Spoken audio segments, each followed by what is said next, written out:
근데 우리가 잠언이라고 보통 말을 하면 지혜가 담긴 짧고 현명한 격언들을 의미할 때 잠언이라는 그 말의 의미를 그렇게 얘기합니다. 자, 잠언은 우리에게 지혜롭게 사는 법을 가르쳐주는 지혜서에 해당하는 거지요. 자, 이 지혜서 우리가 시가서라고 해서 욥기서부터 욥시, 잔전아 이 5편을 우리가 시가서라고 얘기합니다. 그 가운데 지혜서에 해당하는 것이 오늘 잠언입니다. 우리 교재를 통해서 한번 잠언을 보도록 할까요? 저자는 솔로몬의 시이지만 솔로몬의 잠언이지만 솔로몬만 쓴 것이 아니라 솔로몬 그리고 아굴, 루후엘 그리고 기타가 뭐냐면 솔로몬의 잠언을 히스기야의 신하들이 편집했다는 내용이 나옵니다. 그러니까 그 이름은 누군지는 알지 못해요. 그래서 저자가 최소한 정확하게 나와 있는 것은 3명이고 히스기야의 신하들까지 포함하면 4명 이상이 되겠지요. 주제는 여호와를 경외함이 지혜로운 삶의 근본이다, 기본이다. 이것이 잠언서의 기본입니다. 여러분들 이 잠언서의 밑바탕에 깔려있는 바탕이 이겁니다. 여호와를 경외하는 것이 지혜의 근본이다라는 거지요. 이것이 근본, 바탕에 깔려있는 상태 가운데에서 우리가 이 땅 가운데서 어떻게 살아가야 될지에 대한 지혜를 모으는 책이 이 잠언이겠지요. 그래서 핵심 단어가 지혜입니다. 지혜의 관점으로 잠언의 여러 가지 우리 실생활에 나오는 모든 것들이 다 나와요. 빚지지 말라 이것도 나옵니다. 그리고 보증 쓰지 말라 이런 것도 참 옛날에 몇천 년 전에 쓴 책인데 이미 거기에 이 보증 쓰지 말라는 얘기가 나올 정도니까 우리 실생활에 있는 모든 삶의 모든 것들 그런 것들이 총망라되어져 있다라고 보시면 됩니다. 자, 내용을 한번 보면 잠언에 해당하는 히브리어 뮤셸레는 짧고 간결한 교훈을 뜻하는 말로서 본서는 하나님 지혜에 관한 교훈과 인간의 생활과 삶 속에서 하나님의 뜻과 말씀과 뜻에 순종하며 살아가야 할 진리의 교훈들을 기록하고 있는 것이 내용입니다. 개요를 보면 좀 이따가 이제 안에도 구성에 대해서 잠깐 보겠지만 1장부터 9장까지 또 10장부터 24장까지 나눠지는데 두 개 다 솔로몬의 잠언입니다. 1장부터 9장까지를 첫 번째 솔로몬의 잠언 그리고 두 번째를 10장부터 24장까지의 내용을 두 번째 솔로몬의 잠언이라고 얘기를 합니다. 앞부분에 나오는 1장부터 9장까지의 내용은 젊은이를 위한 교훈으로 주로 이루어져 있어서 아버지가 그 자녀에게 이야기하는 교훈의 내용이 그 내용에 다 담고 있습니다. 25장부터 29장까지는 아까도 말씀드렸던 히스기야 신하들이 썼던 편집하고 또 솔로몬의 잠언을 편집한 내용이 그 안에 나와 있습니다. 30장은 아굴, 31장은 루렐 왕의 잠언 이렇게 나눠지지요. 이것이 이제 저자에 따라서 누가 썼냐에 따라 관점으로 나누면 이렇게 개요가 되어집니다. 자, 특징을 한번 보시면 자, 구약의 가장 실제적인 책 대부분의 성경이 하나님의 구속사의 섭리에 따라 구원의 진리를 기록한 반면에 이 잠언은 하나님의 사람들이 매일의 경건한 삶을 위해 어떻게 살아가야 하는지를 보여주는 실제적인 책입니다. 그래서 이 잠언은 중간에 나와 있는 10장부터 이후의 후의 내용들 그러니까 29장까지 내용은 뭐냐면 한 절 한 절이 경언입니다. 한 절 한 절을 깊이 묵상하면 우리의 삶 가운데 우리가 어떻게 살아갈지에 대한 지혜를 담고 있는 내용이 그곳에 기록되어져 있습니다. 두 번째는 위대한 구원의 행위나 언약에 대한 언급이 없고 하나님에 대한 분명한 언급과 뚜렷한 종교적 언어가 결여되어 있다라는 거죠. 그 말은 이것은 일반 모든 사람들 우리의 삶 가운데에서 우리가 함께 겪게 될 그 모든 사건에 대한 지혜를 담고 있다는 겁니다. 잠언은 욥기, 전도서와 함께 대표적인 성경의 3대 지혜 문학으로 분류가 됩니다. 그러니까 지혜서 하면 세 개라고 볼 수 있겠죠. 욥기, 잠언, 전도서 성경의 3대 지혜 문학으로 분류가 됩니다. 아름다운 시적 운율을 지닌 짧고 간결한 문장들의 금원들로 지혜와 어리석음, 교만과 겸손, 게으름과 일, 사랑과 정욕, 그리고 삶과 죽음 등의 다양한 주제를 다루고 있습니다. 요거는 제가 후반부에 더 자세하게 주제들이 어떤 것이 있는지 굉장히 많습니다. 또 잠언은 대꾸법, 의인법, 열거법, 풍자법 등 사용하여서 이론적인기보다는 관계, 처세술, 근면한 삶, 지도자의 자세와 도리 등의 실제적인 관계를 다루는 시대를 초월한 실용적 진리들을 풍성하게 담고 있습니다. 그래서 세상에 출간된 책 가운데 하나가 한 CEO가 잠언에 나와 있는 지혜를 가지고 회사를 운영한 것을 경험한 것을 책으로 쓴 책이 있습니다. P31이라고 되어져 있는 책인데 그 책을 쓰신 분이 실제로 사회생활, 특별히 회사 생활 가운데 이 잠언에 있는 31장의 내용을 가지고 회사를 운영했을 때 어떠한 하나님의 축복을 주셨는지를 기술한 책이 출간되기도 합니다. 그만큼 우리의 삶 가운데 많은 지혜를 담고 있는 책이다라고 볼 수 있습니다. 자, 이제 잠언의 특징을 좀 몇 가지를 보여드릴게요. 이제 앞에 PPT를 좀 만들어놨는데 저것들을 보면서 좀 말씀을 드리도록 하겠습니다. 자, 잠언의 특징을 조금 더 구체적으로 좀 쉽게 얘기할 수 있다면 삶과 믿음 사이의 갈등, 우리의 삶이 두 가지지요. 삶과 믿음이 우리 삶 가운데 늘 갈등하고 있지요. 그 갈등 속에서 상식과 믿음을 잘 조화시키게 해주는 특징이 있습니다. 두 번째는 아주 신랄한 문구가 나와요. 문구 자체가 신랄합니다. 그리고 실용적인 아이디어로 우리를 새로운 수준의 의식으로 끌어올리는 역할을 해주는 것이 또 하나의 잠언의 특징입니다. 잠언의 특징의 세 번째는 검증된 진리만을 기록하고 있다는 거예요. 이건 뭐냐 하면 오랜 시간에 걸쳐서 검증된 진리만을 기록하고 있습니다. 그래서 어떤 학자가요, 잠언을 압축된 삶의 경험이라고 표현하기도 합니다. 압축된 삶의 경험. 그러니까 저 혼자만의 삶의 경험이 아니라 오랜 시간을 거쳐서 굉장히 많은 사람의 삶의 경험들을 정리해서 그것을 압축해 놓은 것이다 라고 설명하는 학자도 있습니다. 자, 이런 종류의 문학은 한꺼번에 이야기하기 어렵겠죠. 그래서 이 잠언은 한 절 한 절 서서히 음미해 가면서, 그리고 나의 삶 가운데 이 말씀을 음미해 가면서 묵상해 보는 것이 가장 효과적인 책이기도 합니다. 자, 잠언의 의미를 보면 1장 1절에 이렇게 나오죠. 다윗의 아들 이스라엘 왕 솔로몬의 잠언이라 라고 표현이 나옵니다. 자, 그러면 솔로몬의 잠언, 또 잠언이라는 책 제목이 붙게 된 거지요. 자, 잠언이라고 해당하는 그 말, 아까도 우리가 히브리에 해당하는 말 미셸레라고도 하지만 마샬이라고도 합니다. 자, 이 말은 비교하다라는 그 의미를 가지고 있는데 지혜와 어리석음을 비교하고 있고, 이 잠언서 안에 보면 지혜와 어리석음, 의인과 악인, 생명과 죽음 등 가장 대표적으로 많이 이 잠언 안에서 서로 대조시키고 비교하고 있는 내용입니다. 지혜와 어리석음, 의인과 악인, 생명과 죽음, 아주 대조적인 것들을 비교함으로써 진리를 전달해주고 있는 책이 잠언이지요. 자, 우리말에서 잠언할 때 잠자가, 근데 이게 병을 고칠 때 쓰는 침 있지요. 침이라는 것을 의미하는 잠자입니다. 그러니까 병을 고치다라는 그 의미가 있는 거예요. 또 하나의 뜻은 경계하다라는 뜻을 갖고 있습니다. 우리나라 말의 잠언의 잠자가 한문으로 보면, 그래서 침과 같이 톡 쏘는 가르침이라는 의미를 갖고 있지요. 그래서 살아가는데 경계가 되는 금언이나 격언이라는 의미가 들어있는 것이 우리가 쓰고 있는 한국말로 또 이 한자의 의미를 담고 있는 잠언의 의미입니다.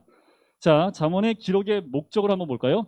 자, 기록의 목적은요, 2절부터 7절까지 나와 있습니다. 성경책 한번 펴보시면 잠언 1장 1절은 그 의미를 담고 있다면 2절부터 7절까지는 기록 목적을 기록하고 있습니다.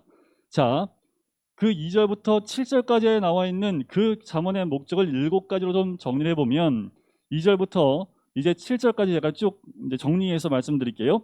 지혜와 훈계를 알게 하는 것, 그것이 첫 번째 목적이고요. 두 번째는 명철과 말씀을 깨닫게 하는 겁니다. 그게 나오죠. 명철과 그리고 말씀을 깨닫게 하는 것, 말씀을 깨닫게 하는 것, 정의와 정직을 행하도록 훈계를 주고요. 어리석은 자를 슬기롭게 하고 젊은이들에게 지식과 분별력을 갖게 하며 지혜 있는 자에게는 학식과 명철과 지략을 더하는 것이 목적입니다. 그러니까 지혜를 얻기 원하는 사람들, 특별히 청년들이나 젊은이들에게는 이 책이 잠언이 참 필요한 책이다라고 보시면 되겠지요. 2절부터 7절까지가 특별히 그 목적을 이야기하고 있는데 가장 중요한 목적을 담고 있는 것이 7절입니다. 7절은 암송구절이기도 하지요. 여호와를 경외하는 것이 지식의 근본이거늘 미련한 자는 지혜와 훈계를 멸시하느니라 라는 거예요. 하나님 말씀, 바로 여호와를 경외하는 것이 지식의 근본입니다. 이게 삶의 근본의 삶이라는 거예요. 그러니까 우리의 삶 자체가 여호와를 경외하는 삶이 근간이 되어지는 것이 우리 지식의 근본입니다. 지혜의 근본입니다. 그게 왜 지혜와 지식의 근본이 여호와를 경외하는 것이냐? 그 이유들을 이 안에서 설명해 가고 있다는 거예요. 잠언에서. 바로 잠언의 진정한 목적은 여호와를 경외하는 법을 배우는 것, 그것이 잠언의 진정한 목적으로 볼 수 있습니다. 자, 지혜라고 하면 우리가 여기도 지금 7절에도 지식의 근본, 또 지혜의 근본, 또 지혜를 지식으로만 떠올리는 경향이 있는데 히브리어로 이 지혜를 호크마라는 단어를 씁니다. 호크마. 들어보셨을 거예요. 호크마. 호크마는 일반 많이 이야기하고 또 들을 수 있는 말인데 히브리어로 호크마가 지혜인데요. 이거는 단순한 정신적인 활동을 의미하는 것이 아니라 그 이상인 실질적인 행동을 가리킵니다. 그러니까 그냥 내 머릿속에는 지식으로만 끝나는 것이 아니라 그것이 삶으로 실질적인 나의 삶의 행동으로 나오게 하는 것이 호크마입니다. 다시 말하면 호크마는 기술이나 응용 지식에 가깝다라고 합니다. 이게 어디서 나오냐 하면 출애굽기 31장에 보면 이스라엘의 예술과 장인이라는 표현이 나오는데 거기에 이 호크마를 지니고 있다라는 단어가 쓰여져 있습니다. 그걸 토대로 보면 호크마는 그냥 머릿속에 있는 지혜나 지식을 의미하는 것이 아니라 그 지혜가 내 삶 가운데 적용되어지는 것을 진정한 호크마라, 지혜라 할 수 있는 거지요. 자, 잠언은 이렇게도 표현이 됩니다. 삶의 기본이 하나님과의 관계에서 규정된다고 가르쳐요. 자, 삶의 기본이요. 우리의 삶의 기본이 하나님과의 관계에서 규정이 된다라고 가르치고 있다는 거예요. 이게 삶의 기본입니다. 그 바탕 위에서 도덕적인 이해와 옳고 그름에 대한 판단력을 기르는 것이 잠언에서 우리에게 말해주고 있는 거예요. 바로 우리가 하나님과 관계 속에서 어떠한 삶의 기본을 가지고 그 바탕 위에서 도덕적인 이해와 옳고 그름에 대한 판단력을 기르는 거예요. 우리가 무엇이 옳고 그름을 판단할 때 기본적으로 우리 바탕에 깔고 있는 게 뭐예요? 하나님과의 관계입니다. 하나님과의 관계가 딱 깔린 상태에서 옳고 그름을 분별할 수 있어야 되는데 그것이 없는 상태에서 옳고 그름을 판단하는 것은 지혜롭지 못한 행동일 수 있는 거죠. 자, 이 세상을 잘 살기 위해 지혜를 가르쳐 주는 것이 아니라요, 하나님을 경외하는 삶을 살기 위한 지혜를 가르쳐 주는 것이 목적이라는 거예요. 다시요, 잠언이라는 말씀이 세상에서 잘 살기 위한 지혜를 알려주는 것이 아니라 하나님을 경외하는 삶을 살기 위한 지혜, 하나님을 어떻게 하면 경외하는 삶으로 살 수 있을까라는 것을 가르쳐주는 그 지혜를 알려주는 목적이라는 겁니다. 그러니까 이 잠언을 잘 묵상하면 어떻게 하면 하나님을 잘 경외할 수 있는지를 깨달아갈 수 있다는 거예요. 그것이 진정한 지혜로운 삶이라는 거죠. 근데 경외가 뭡니까? 경외란 두려움이 아닌 하나님에 대한 존경과 외경심을 갖고 세상에서 자신의 위치를 깨닫는 거예요. 이게 경외입니다. 경외는 뭐냐면 하나님 앞에서의 나의 위치를 깨닫는 거예요. 지금 여기 하나님이 계세요. 예를 들어서 하나님 여기 계세요. 그러면 그 하나님을 바라보는 우리의 위치는 어디 정도의 위치일까요? 고개도 못 들겠죠. 그 인식을 갖고 있는 것이 경외입니다. 그러니까 날마다 뭐예요? 우리는 하나님 앞에서의 나의 위치를 늘 생각하고 사는 것이 경외라는 단어로 표현할 수 있는 거지요. 나는 하나님이 아니고 선악과 옳고 그름을 판단하는 주체가 아님을 인지하는 거예요. 우리가 우리의 삶 가운데서 선악과 옳고 그름을 판단하는 주체가 내가 아닌 거지요. 그 주체는 뭐예요? 하나님께 있다라는 거예요. 그런데 인간이 제일 먼저 죄를 졌던 첫 번째 죄가 뭡니까? 내가 하나님이 되려고 했던 거지요. 그리고 내가 옳고 그름을 내 기준으로 내려오는 것이 첫 번째 죄였죠. 그러니까 세상 사람들은 하나님을 원치 않습니다. 판단 기준을 누구한테 가지고 있어요? 나한테 두고 있는 거예요. 그러니까 문제가 심각하죠. 뭐가 선한 거예요? 이쪽에는 선인 것 같은데 이쪽 가면요, 선이 아니지요. 이쪽에서는 선이라고 막 데모하고 있어요. 근데 이쪽에서 보면 그건 그들에게만 선이지만 다른 보편한 사람들한테는 선이 아닐 수 있다는 거예요. 그러니까 내 스스로가 모든 것을 좌지우지하려고 하는 그 모든 마음들이 우리로 하여금 하나님을 경외하지 못하게 하는 거죠.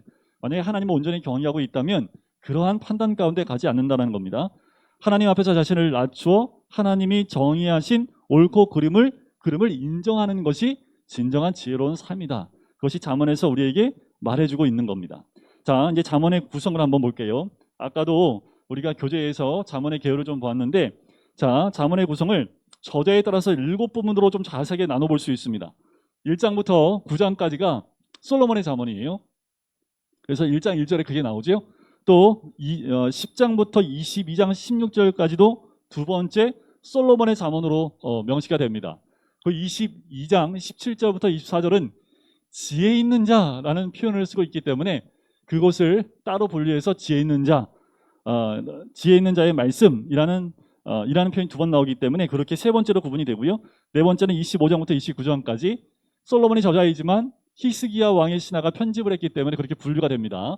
30장은 아굴의 잠언이라고 하고요. 여섯 번째 31장은 르무엘 왕의 말씀이라는 거지요. 근데 이 두 사람에 대한 어떠한 알려진 바가 하나도 없어요. 그래서 어떤 학자들은요, 아굴과 르무엘이 솔로몬의 다른 표현 아니냐, 솔로몬을 별명으로 부를 때 아굴이나 르무엘로 부르는 것 아니냐라고 학자들이 추측하는 경향이 있기도 한데, 아직 확실하게 결론이 난 것이 아니기 때문에 성경에 나와 있는 대로 이렇게 저자를 이야기하는 것이 더 오히려 맞을 것 같아요. 마지막 7번째 부분은 31장 10절부터 마지막 31절까지 나오는데, 익명의 형숙한 여인으로 나오지요. 자, 잠언의 맨 마지막에 나오는 이 여인은 이렇게 표현한 거죠. 지혜가 의인화된 거지요. 그래서 그녀는 지혜의 원리에 따라 살고요, 여호와를 경외함을 근본으로 하기 때문에 아름답고 완벽하게 조화로운 삶을 사는 모범의 모습을 보여주는 것이 마지막 31장 뒷부분에 나오는 현숙한 여인의 모습입니다. 자, 그럼 현숙한 여인이 뭐예요? 현숙한 남자가 누구예요? 현숙한 사람이 누구예요?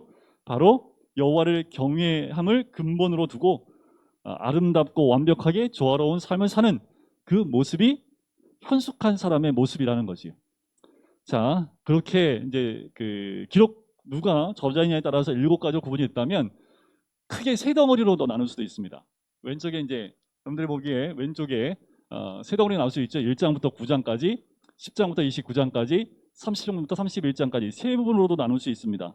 그런데 자세히 보면 중간에 나오는 10장부터 29장까지의 내용을 보면 짧고 현명한 격언의 대부분이 여기에 기록되어 있습니다. 그런데 더 중요한 내용이 어떻게 보면 앞에 있는 1장부터 9장, 30장과 31장에 기록되어 있다라고 볼 수 있습니다. 자, 이 책의 서문, 아까도 기록의 잠언의 목적에 대해서 할 때 1장 2절부터 7절까지의 내용을 봤는데, 엄밀히 보면 1장 1절부터 9절까지를 서문이라고 할 수 있습니다. 아까도 말씀드렸지만 솔로몬 왕이 관련되어져 이 책이 관련되어 있다라고 나오고 있죠. 여러분들 열왕기 3장에 보면 솔로몬이요, 하나님께 이스라엘을 잘 다스릴 수 있도록 지혜를 구하는 장면이 나오지요. 1000번의 번제를 드리고 난 다음에 꿈에 하나님께서 네가 무엇을 원하느냐라고 했을 때 솔로몬이 지혜를 구합니다. 그래서 하나님은 그를 그때 고대 가장 지혜로운 자가 되게 하시지요. 그 결론에 대한 부분이 열왕기상 4장 32절에 보면 잠언을 몇 천 개 썼을까요? 3000개. 그리고 시편은요, 1005편. 이렇게 기록되어 있고요. 그 다음 절에도 보면 동식물에 대한 지식이 수집했다는 기록이 있고요. 솔로몬 마치 이스라엘의 지혜 문학의 근원처럼 그렇게 표현이 됩니다. 그러니까 솔로몬이 말한 3000개의 잠언 중에 대략 3, 400개 정도를 잠언에 수록하고 있는 거지요. 자, 이렇게 솔로몬을 주요 저자로 선택하고요, 그가 상식과 하나님 주신 어마어마한 지혜와 하나님 말씀까지 가진 이상적인 인물로 상징되기 때문에 어쩌면 잠언에 솔로몬의 잠언이다라고 표현됐다라고 해도 과언이 아닙니다. 그러니까 솔로몬 그 사람 자체가 상식, 하나님의 지혜, 또 말씀, 이 모든 것을 복합적으로 다 가지고 있는 지혜로운 이상적인 인물로 상징된다는 거지요. 그래서 이 책 전체가 그가 직접 쓴 것은 아니지만 이스라엘의 지혜 전통이 솔로몬에서 시작되었다는 것을 우리에게 보여주고 있는 겁니다. 자, 1장부터 9장까지 첫 부분 다시 한번 보면 그 안에 있는 내용들 가운데 크게 2가지를 나눠서 보면, 첫 번째가 아버지가 아들에게 주는 교훈이 나옵니다. 1장 8절에 보면 이렇게 시작하죠. 내 아들아 라고 나옵니다. 그 이후에 계속 내 아들, 내 아들이라는 표현을 통해서 아들에게 주는 아버지의 교훈이 나옵니다. 그 아버지들은요, 다른 교훈 하실 필요 없고요, 여기 있는 말씀 정리해서 계속 반복해서 밥 먹을 때 얘기하고 또 얘기하고 또 얘기하고, 이게 아버지가 아들에게 들려주는 10가지 교훈이 담겨져 있어요. 지혜의 소리를 듣는 법, 여호와를 경외하며 살아가는 방법을 가르칩니다. 즉 선을 행하고 진실되며 관대하게 살 때 성공과 평안으로 인도하신다는 것을 알려주고 있는 거예요. 또는 아버지가 아들에게 어리석고 악하며 바보 같은 결정을 하지 말라고 경고합니다. 왜냐하면 결국 이기심과 교만을 낳게 되고요, 멸망과 수치로 이끌기 때문에 그래요. 그러므로 아들은요, 지혜를 구하고 여호와를 경외하는 것을 인생 최고의 목표로 삼아야 한다라는 겁니다. 다시요. 그래서 아들은요, 지혜를 구하고 하나님을 경외하는 것을 인생의 최고의 목표로 두고 있는 거예요. 무엇을 하든지 인생의 목표가 뭐예요? 여호와를 경외하는 삶입니다. 의사가 되든 다른 사람을 위해서 무엇을 하든 어떤 직업을 갖든 간에 뭐 하는 거예요? 그 직업을 통해서 하나님을 경외하는 것을 드러내는 거예요. 전에 말씀드렸나 모르겠는데 어떤 분이 이제 그런 표현을 써요. 이제 웃기는 말로 한 건데 직업에 귀천이 없다고 하잖아요. 말씀드렸었죠. 똥 푸는 거. 똥 푸는 직업을 갖는 게 이상한 게 아니라 똥을 잘 못 푸는 게 이상한 거라는 거예요. 이 조금 이제 표현을 재밌게 하기 위해서 이제 표현을 한 것이지만 우리가 쓰레기를 치우든 무엇을 하든 그 직업이 문제가 되는 것이 아닙니다. 내가 무슨 일을 하고 있든 그 일이 문제가 되는 것이 아니라 그 일을 통해서 하나님을 경외하는 것을 드러내는 것이 목표가 됐다면 그 모든 일들은 하나님이 기뻐하시고 영광 받으시는 일이 된다라는 거예요. 그런데 우리가 변호사가 돼도 하나님을 경외하는 변호사가 아니라면 그 변호사의 일은 무익하다라는 겁니다. 근데 이것이 우리의 삶의 기본이 되어야 된다는 거예요. 우리가 무엇을 하든 어떤 일을 하든 그 목표는 여호와를 경외하는 것에 있어야 된다는 거지. 그런데 그렇게 되면요, 정치를 해도 하나님을 경외하는 정치를 하면요, 두려울 게 뭐가 있습니까? 하나님만 두렵지요. 그러니까 정직하게 할 수 있는 거지요. 그런데 경외하는 것을 바꿔버리면, 돈을 경외하기 위해서 정치를 하면요, 백성을 경외하기 위해서 정치를 하면요, 막 바뀌기 시작합니다. 왔다 갔다 하기 시작을 해요. 그러니까 우리 자녀들이 인생의 최고의 목표를 하나님을 경외하는 것에 두면 어떤 일을 해도 하나님의 놀라운 복이 있습니다. 이런 사고방식은 잠언 전체의 도덕적 논리를 구성하고 있다는 거예요. 여러분들 꼭 잊지 마십시오. 잠언을 볼 때 두 가지예요. 지혜를 구하고 여호와를 경외하는 것. 이 두 가지가 잠언 근간에 흐르고 있는 내용이다라는 거예요.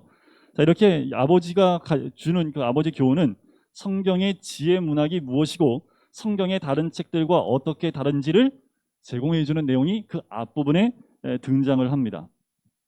이 책은 하나님이 지으신 세상에서 잘 사는 방법을 탐구하고 있지만 지혜란 율법이나 예언과 다르다라는 거지요.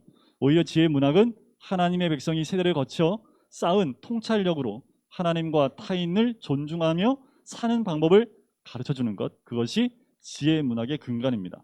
자, 그래서 잠언을 통해 지혜에 대한 인간의 말이 하나님의 말씀과 지혜로 모여지게 되는 거고요. 그래서 1장과 9장의 또 다른 내용이 바로 또 연결이 되는데 지혜라는 사람의 시가 4편이 나옵니다. 자, 지혜라는 사람의 시라는 게 뭐냐면 지혜의 의인화라고 얘기를 해요. 자, 1장 20절부터 33절까지가 그 내용이고 또 3장 13절부터 20절까지가 지혜를 사람으로 묘사합니다. 그리고 8장과 9장 그 두 장도 똑같이 지혜를 사람으로 표시를 하고 있어요. 표현을 하고 있어요. 그래서 읽다 보면 지혜를 거기 나와 있는 나나 그라는 표현을 다 지혜로 바꾸면 딱 맞아 떨어집니다. 지혜는 사람으로 의인화되는데 그는 사람에게 주목하고 나를 좀 찾으라고 얘기합니다. 그죠? 지혜니까 지혜가 말하길 자신은 세상과 함께 있다라는 거예요. 그렇기 때문에 지혜로운 결정을 하는 사람은 언제나 그를 필요로 한다라는 겁니다. 그가 누구예요? 지혜이지요. 즉 관대하거나 성적으로 정결하거나 정의로운 사람은 지혜에 의지하는 것이라고 합니다. 지혜라는 사람의 이 시들을, 그러니까 그 지혜의 의인화가 나와 있는 4개의 장, 거기에는 창의이고 시적인 방법으로 우리가 하나님의 도덕적 세상 안에 살고 있다는 것을 말해주고 있는 내용이에요. 성과 정의란 객관적인 실제이지만 또 이를 무시하는 것은 우리의 책임이 되겠지요. 그러므로 여호와를 경외하며 지혜롭게 사는 것, 그것은 아마도 전 우주가 담고 있는 진리가 아닐까라는 생각이 들어요. 이렇게 아버지의 교훈과 지혜라는 사람의 시가 만나서 이 책이 어떤 의미를 가시는지 분명히 알려주고 있는 부분이 1장부터 9장입니다. 선조들부터 지혜를 배우라는 하나님의 초청을 1장에서 9장까지 담고 있는 내용이지요. 그런데 한번 성경을 보세요. 성경 한번 보면 자, 1장 7절이 가장 중요한 말씀이라고 그랬죠. 자, 9장 10절로 한번 넘어가 보시겠어요? 9장 10절에도 보면 무슨 내용이 있냐면 여호와를 경외하는 것이 지혜의 근본이요 거룩하신 자를 아는 것이 명철이야. 똑같은 말이 나오지요. 15장 33절 15장 33절에 보면 여호와를 경외하는 것은 지혜의 훈계라 겸손은 존귀의 길잡이니라 나오지요. 31장 30절 맨 마지막 장 마지막 절 바로 앞에 고운 것도 거짓되고 아름다운 것도 헛되나. 네, 그치요. 아름다운 헛되요. 다 지나가면 다 사라지는 거지요. 오직 여호와를 경외하는 여자는 칭찬을 받을 것이라. 자, 여호와를 경외한다는 것이 이 잠언 곳곳에 그 근간을 이루고 있는 것을 보게 되지요. 8절부터는 그 아버지의 교훈이 나온다고 그랬죠. 20절부터는 지혜의 의인화, 지혜를 사람으로 의인화해서 나오는 내용이라고 말씀을 드렸습니다. 자, 1장 33절을 보면 오직 내 말을 듣는 자는 평안히 살며 재앙의 두려움이 없이 안전하리라. 여기서 오직 내 말이라는 건 누구의 말이에요?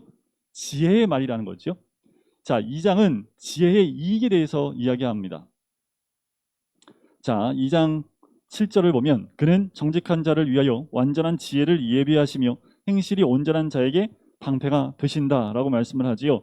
자, 지혜가 얼마나 이익이 있는지에 대한 부분을 2장 전체가 얘기하고요. 3장은 지혜의 가치에 대해서 얘기합니다. 자, 1절에 보면 내 아들아 라고 또 나오지요. 법을 잊지 말고, 그렇죠? 마음으로 나의 명령을 지키라는 거지요. 5절을 보면 굉장히 중요한 말씀입니다. 너는 마음을 다하여 여호와를 신뢰하고 내 명철을 의지하지 말라라는 겁니다. 여호와를 신뢰하라는 거예요. 마음을 다하여 여호와를 신뢰하고 내 명철을 의지하지 말라는 거지요. 근데 우리는 늘 내 명철을 의지하다 보면 여호와를 신뢰하는 것을 내려놓게 되지요. 6절은 너는 범사의 그를 인정하라. 그리하면 내 길을 지도하시리라. 우리 청년들 가운데 내가 어떤 길을 어떻게 살아갈지 모르겠습니다 라고 말하는 청년들이 많아요. 그건 뭘 인정하지 않기 때문에 그래요? 범사의 그를 인정하지 않기 때문에 그런 거죠. 하나님을 내 삶 가운데 인정하고 온전히 신뢰하면 하나님 분명한 길을 보여주십니다. 그런데 그거 생각하지 않고 내가 원하는 길을 보니까 그분이 인정하지 않으니까 그 길을 볼 수 없는 거지요. 자, 3장 뒷부분에 보면 19절에 여호와께서는 지혜로 땅에 터를 놓으셨으며 명철로 하늘을 견고히 세우셨다라고 또 말씀하시지요. 자, 3장에는 아까도 말씀드렸던 것처럼 지혜의 가치와 함께 지혜의 의인화가 나온다고 말씀드렸죠. 4장은 훈계가 나옵니다. 자, 4장 13절에 보면 훈계를 굳게 잡아 놓치지 말고 지키라. 이것이 내 생명이니라. 그러니까 이 훈계를 놓치지 않으면 그게 생명인데, 이 지금 아들들한테 하는 말이잖아요. 자녀들한테. 그러니까 훈계를 굳게 잡아라. 그러면 이것이 내 생명이다 라고 얘기하죠. 23절을 보면 이것도 굉장히 중요하죠. 모든 지킬 만한 것 중에 더욱 내 마음을 지키라. 생명의 근원이 이에서 남이니라. 자, 5장은 음행을 금지하는 내용이 전부 다입니다. 음행에 대한 부분이 나와요. 음행하지 말라는 겁니다. 그 6장은 게으른 자의 교훈이에요. 자, 6절을 보세요. 게으른 자여 개미에게 가서 그가 하는 것을 보고 지혜를 얻으라. 그래서 게으른 자의 교훈이 6장이 나오고요. 7장은 음행의 위험에 대한 부분이 나옵니다. 음행이 얼마나 위험한지에 대한 부분이 7장 전체에 나와요. 그러니까 아들한테 훈계할 때 이 정결함에 대해서, 성결함에 대해서, 그리고 자기의 성을 지키는 부분에 대해서 굉장히 자세하게 나오고 있다는 건 뭡니까? 이런 성적인 부분에서 무너지면 그 삶이 무너진다라는 것을 알려주고 있는 거예요. 자, 8장은 지혜를 찬양합니다. 8장은 아까 지혜의 의인화라고 말씀을 드렸죠. 그 부분이 나오는 것이 8장 전체인데, 보시면 7절을 보시면 17절 나를 사랑하는 자들이 나의 사랑을 입으며 나를 간절히 찾는 자가 나를 만날 것이니라. 이거 어디서 많이 들었던 말씀이지요. 그게 예레미야 29장 12절과 13절에 나오는 거예요. 거기에 나오는 나를 찾는 것은 여호와를 찾는 것인데, 여기서 나를 사랑하는 자, 여기 나는 누구예요? 지혜를 의미하죠. 지혜. 지혜를 사랑하는 자들은 지혜의 사랑을 입으며 지혜를 간절히 찾는 자는 지혜를 만날 것이니라. 그만큼 그 지혜, 하나님 주신 그 지혜, 여호와를 경외하는 그 지혜를 찾는 사람, 사랑하는 사람, 찾게 되고 만나게 될 것이다 라고 이야기하지요. 자, 9장은 지혜와 어리석음을 서로 대조하면서 지혜를 다시 한번 의인화하는 내용이 나옵니다. 아까도 봤던 9장 10절 여호와를 경외하는 것이 지혜의 근본이요 거룩하신 자를 아는 것이 명철이다 라고 이야기하지요. 자, 1장부터 9장까지 이 내용들은 청년들에게 초점을 맞춘 장으로 보통 봅니다. 진짜 지혜가 무엇인지 알아야 한다는 거고요. 음란함, 부정함에 빠지지 말라는 거고요. 게으름에 빠지지 말라. 세 가지로 정리할 수 있어요. 첫 번째, 진짜 지혜가 무엇인지 알아야 된다. 지혜에 대해서 알아야 된다. 두 번째, 음행하지 말라. 세 번째, 게으름에 빠지지 말라. 이 세 가지가 1장부터 9장까지 청년들한테 전해주는 아버지의 음성이다라고 보시면 됩니다. 자, 이제 10장부터 29장까지의 내용을 좀 볼 텐데, 자, 1장부터 9장까지는 원론적인 말씀이라고 본다면 10장 이후부터는 그 원론적인 것을 삶에 적용시키는 내용이 기록되어져 있습니다. 그래서 10장부터 29장까지 보면 수백 개의 고대 잠언이 나오는데요. 지혜와 여호와를 경외하는 태도를 삶의 모든 영역에 적용시키는 거예요. 자, 가족, 직장, 이웃, 우정, 성, 결혼, 재정, 분노, 용서, 술, 빚 등 모든 영역에서 이 말씀들을 적용해 나가는 겁니다. 자, 이 잠언들은 1장부터 9장의 체계로 걸러진 것들이라는 거예요. 그래서 굉장히 짧게 나옵니다. 여러분, 이제 이 모든 부분에서 우리가 좀 알아야 될 것이 있는데 뭐냐면, 자, 모든 행동의 배후에는 그 사람의 가치관이 존재하지요. 따라서 겉으로 드러나는 구체적인 행위보다 그 배후에 있는 가치관이 더 중요합니다. 그래서 여러분들 누구를 만나든 또 어디서 어떤 행동을 하든 우리가 행동으로 나오는 것은 나의 가치관에서 나오게 되어 있습니다. 돈을 나의 삶의 가장 중요한 가치관으로 가고 있다면 그 사람의 모든 결정과 모든 행동은 뭐예요? 돈에 집착되어진 결정과 행동으로 나옵니다. 우리가 하나님을 경외하는 가치관, 하나님 중심의 가치관, 기독교적인 가치관을 가지고 있으면 나의 결정과 행동과 모든 것은 다 뭐예요? 이 말씀에 기초한 가치관에서 모든 결정이 진행된다는 거예요. 그러니까 1장부터 9장까지가 그 내용입니다. 그 가치관을 세우라는 거예요. 그 가치관을 토대로 우리의 삶에 어떠한 삶에 적용을 해나갈까라는 부분이 10장부터 29장까지 나오는 전체적인 내용이라고 보시면 돼요. 그래서 10장은 의인과 악인을 대조하고 있고요. 11장은 정직과 사특이라는 부분을 서로 대비하고 이야기하고 있고요. 12장은 진실과 거짓. 그러니까 지금 계속 거의 대표적으로 제가 말씀드리지만 그 외에 여러 가지 내용도 있지만 가장 대표적인 것들을 제가 장점으로 말씀을 드리는 거예요. 13장은 상과 패망에 대한 부분을 서로 비교해서 얘기하고 있고요. 14장은 지혜로운 여인과 미련한 여인을 서로 대비해서 이야기해 주고 있습니다. 16장은 분노에 대해서 얘기하고 있고요. 그래서 이 내용 곳곳에 여호와를 경외하는 것에 대해서 계속 반복해서 나온 것을 볼 수 있어요. 15장 33절에 아까도 말씀드렸던 여호와를 경외하는 것 말씀드렸죠. 16장은 경영과 패망에 대한 부분을 얘기하고 있고 17장은 화목과 다툼에 대한 부분을 이야기하고요. 18장은 겸손과 교만의 내용이 나옵니다. 그러니까 여러분들 18장 12절을 보면 사람의 마음의 교만은 멸망의 선봉이요 겸손은 존귀의 길잡이이니라 라고 나오지요. 자, 누가 교만해질까요? 여호와를 경외하지 않는 사람이 교만해집니다. 누가 겸손해요? 여호와를 경외하는 사람이 겸손할 수 있는 거죠. 19장은 부자와 가난한 자를 대비하면서 설명하고 있는 내용이 격언하고 있는 내용이 19장의 내용입니다. 자, 이제 20장은 여호와의 등불에 대해서 주로 내용이 나오고 21장은 운막과 광야에 대한 부분이 나와요.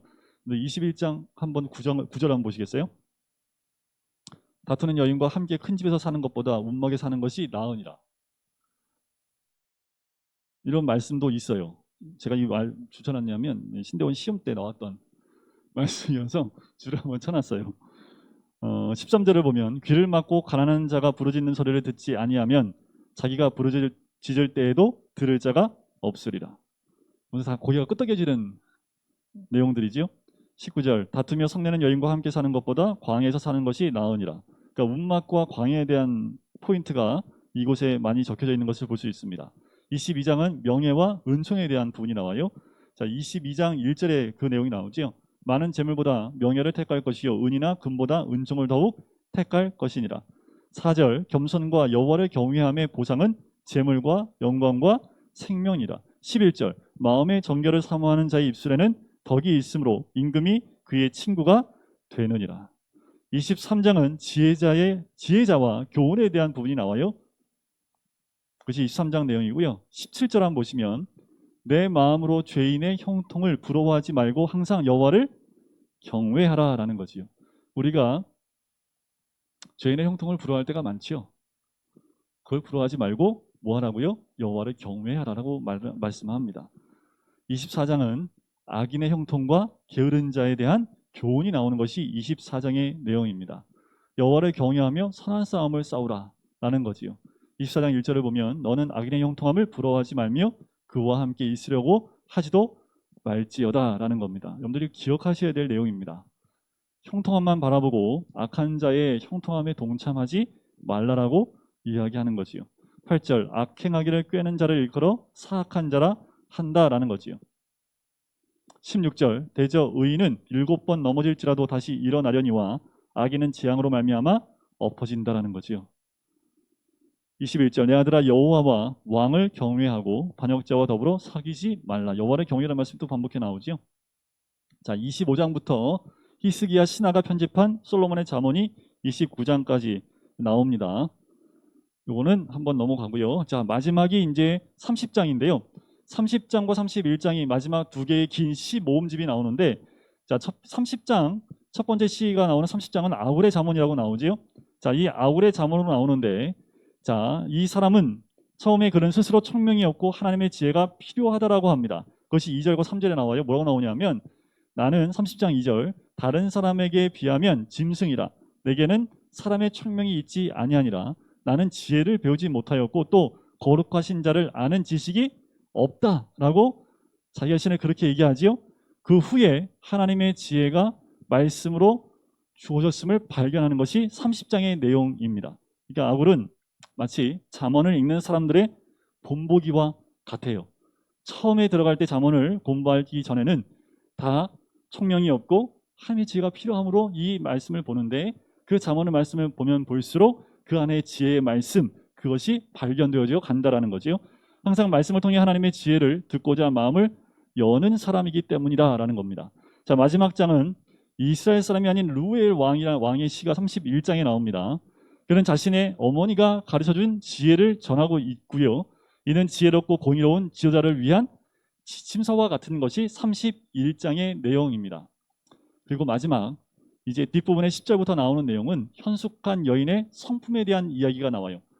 잠언의 지혜를 따라 살며 하나님의 지혜를 따르는 본보기가 되는 여인을 묘사하고 있는 내용이 마지막 부분에 나옵니다. 그녀는 지혜를 실제적인 매일의 삶에 적용하여 일터와 가정, 공동체에서 살아내고 있는 여인입니다. 다시 말씀을 드리면 자본에 있는 말씀들을 그대로 삶으로 모든 영역에서 살아내고 있는 사람, 그 여인, 현숙한 여인을 소개하는 것이 맨 마지막 장입니다. 그러니까 우리의 본보기가 되겠지요. 이 잠언의 말씀대로 본보기로 따라가는 삶을 살아야 된다라는 얘기가 되겠습니다.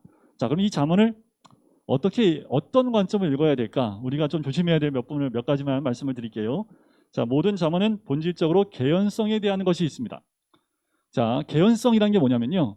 사건이 현실화될 수 있는 확실성의 정도입니다. 가능성의 정도를 개연성이라고 하는데, 자, 만일 우리가 여호와를 경외하고 지혜롭고 선한 결정을 내리면 모든 일이 잘 풀리겠지만 여호와를 경외하지 않고 어리석게 살면 삶은 아마도 잘 풀리지 않겠지요. 실제로 이런 경우가 많지만 항상 그렇지는 않다라는 거예요. 항상 그렇다고 하면 악인이 잘 되는 것에 대한 물음표가 생기는 거잖아요. 하나님을 경외하지 않는데 일이 잘 풀리는 사람은 물음표가 있지요. 그런데 보편적으로 여호와를 경외하고 지혜롭고 선한 결정을 내리면 일이 잘 풀릴 수 있지요. 잘 풀리겠지요. 아니, 그렇잖아요. 잘 풀리잖아요. 아니, 지혜롭게 하는데 왜 일이 잘 안 풀리겠어요? 반면에 여호와를 경외하지도 않고 어리석게 사는 사람은 일이 안 풀려야 정상이지요. 그렇잖아요. 이거는 우리가 생각해도 당연히 그렇게 될 수밖에 없잖아요. 근데 다 그렇게 되는 건 아니죠. 자, 또 두 번째, 다음 여지는요. 잠언은 언약이 아니라는 거예요. 이거는 좀 아셔야 됩니다. 잠언은 언약이 아니에요. 잠언은 성공을 위한 공식이 아니라는 거예요. 예를 들면 어떤 잠언은 주님을 경외하면 장수를 누리지만 악인의 수명은 짧아진다고 합니다. 그럼 악인은 일찍 죽어야 되죠. 근데 악인 가운데 오래 산 사람이 있어요, 없어요? 그러니까 이게 율법이 아니라는 거예요. 언약이 아니에요. 언약은 100% 됩니다. 그렇게 돼요. 근데 여기 있는 잠언은 지혜의 말씀이에요. 자, 어떤 잠언은 마땅히 걸어야 할 그 길을 아이에게 가르치면 늙어서도 그 길을 떠나지 않는다고 합니다. 물론 여호와를 경외하는 도덕적인 사람은 더 좋고 장수하는 삶을 살 가능성이 높겠지요. 아이도 마찬가지입니다. 그런데 세상을 보면 다 그렇지만은 않지요. 자, 마지막은 원래 잠언은 일반적인 원칙에 초점을 맞추고 있어요. 그러니까 예외가 없어요. 잠언에는. 자, 예외 지혜서가 2개 더 있다고 그랬죠. 욥기와 전도서입니다. 이 지혜서에는 많은 예외들을 다루고 있어요. 자, 이 책들은 인생이 간단한 공식을 적용하기에 너무나 복잡하다는 것을 인정을 합니다. 그래서 인생을 더 잘 이해하려면 세 개의 지혜서를 함께 공통으로 봐야지 이해할 수 있다라는 거예요. 잠언은 원칙이 나왔는데 욥기나 전도서를 보면 예외적인 상황들이 나와요. 그러니까 우리 인생을 볼 때 이 지혜 문학을 전체적으로 봐야지 우리 인생을 더 잘 이해할 수 있다라는 거죠. 자, 잠언에 나오는 주제들 제가 한번 쭉 읊어볼게요. 쭉 나오지요. 자, 어떤 것이나 악한 무리와 어울리는 것에 대한 대가, 훈계와 보상, 부모에게 효도하는 것, 미련한 자의 말로, 훌륭한 인격의 가치, 위선적 믿음, 무절제의 위험, 사업 윤리, 이웃과의 관계, 결혼 관계, 음탕함, 거짓과 속임, 교만함의 위험, 나태와 게으름, 말을 조심하는 것, 불의한 저울, 보증을 서는 문제, 수다, 다툼, 오만, 험담, 명예훼손, 미움, 비방, 사기, 시기, 술취함, 뇌물, 자족함, 식탐, 별런 거 다 나와요, 그죠? 분노, 실패, 가난, 부유함, 관대함, 검소, 인내 등 광범위한 주제를 다 다루고 있다는 거예요. 여기서 우리가 교회 안에서 참 조심해야 될 몇 가지가 있습니다. 보증 쓰는 거, 그리고 돈을 빌리고 빌려주는 거. 이 부분은 우리가 참 조심해야 됩니다. 교회 안에서 교회가 가장 큰 어려움을 당하게 되는 가장 기본적인 게 이 두 가지가 가장 분명해요. 보증 쓰는 것 때문에 그러니까 가정이 문제가 아니라 교회 전체가 다 풍지박산되는 교회가 굉장히 많았고, 돈을 빌려주고 갚아주는 관계에서 마음이 상하고 적을 지게 되고 서로 싸우는 일들이 굉장히 많습니다. 그래서 돈을 빌려줄 때는요, 빌려주지 말고 그냥 주세요. 그러지 않으면 빌려주지 마세요. 이게 정답입니다. 돈을 빌려주실 때는 그냥 너 가져오라고 주세요. 그렇지 않고서는 빌려주지 마세요. 그게 서로에게 믿음을 지키는데 굉장히 큰 도움이 됩니다. 왜냐하면 지금 실제적으로 그런 일 때문에 한 목사님 만나 뵀더니요, 그 목사님이 교회에 딱 부임했는데 이미 교회 안에 문제가 생겼어. 돈 때문에. 그래서 서로 등을 돌렸는데 이 등 돌린 이 사람들이 원수지간이 된 거예요. 교회 안에서. 근데 교회 나가지도 않고 교회에 다 있어. 서로 원수가 됐어요. 그러니까 이 목사님이 얼마나 힘들었는지 이쪽과 이쪽 두 군데에 서로 원수 관계에 있는데 이 원수 관계를 무너뜨리는데 굉장히 어려웠다고 하더라고요. 그러니까 돈 문제가 딱 이게 들어가 있으니까 이게 화합되기가 너무 어려웠다라는 얘기를 해요. 가장 어려운 겁니다. 그래서 교회 안에서 돈은 빌려주지 말고 그냥 주라. 줄 거 아니면 빌려주지 말라. 이게 교회의 모든 목사님들이 그냥 돈 관계는 하지 말라고 합니다. 그거는 저도 마찬가지입니다. 마찬가지예요. 자, 이제 어떤 학자의 말대로 이해하면 영혼을 살 수 있는 경건한 인격으로 준비시키고 성장시키는 책을 잠언이다 라고 이야기합니다. 그래서 살다가 도저히 모르겠어 그러면 잠언을 1장부터 30장까지 샅샅이 한번 읽어보세요. 그러면 지혜가 있습니다. 그래서 어떻게 해야 될지에 대한 답을 얻을 수 있습니다. 어떻게 해야 모르겠면 그냥 잠언을 1장부터 30장까지 쭉 보는 거예요. 우리 아이들을 가르칠 때, 그래서 청소년 때 잠언을 매일 한 장씩 읽게 하는 이유가 여기 있습니다. 삶의 지혜가 있기 때문에 그렇지요. 아까도 말씀드렸지만 언약과 같이 절대적 명령의 선포가 아니라는 것, 이것을 꼭 기억하셔야 됩니다. 왜냐하면 손을 게으르게 놀리는 자는 가난하게 되고, 가난한 사람이 다 손을 놀리고 있어서 가난하게 된 거 아니죠? 그렇기 때문에 이거를 언약처럼 율법처럼 딱 적용할 수 없는 내용이다라고 말씀을 드리는 거예요. 잠언은 지혜의 말씀이지만 지혜롭게 읽지 않으면 지혜롭지 않게 될 수 있다는 거지요.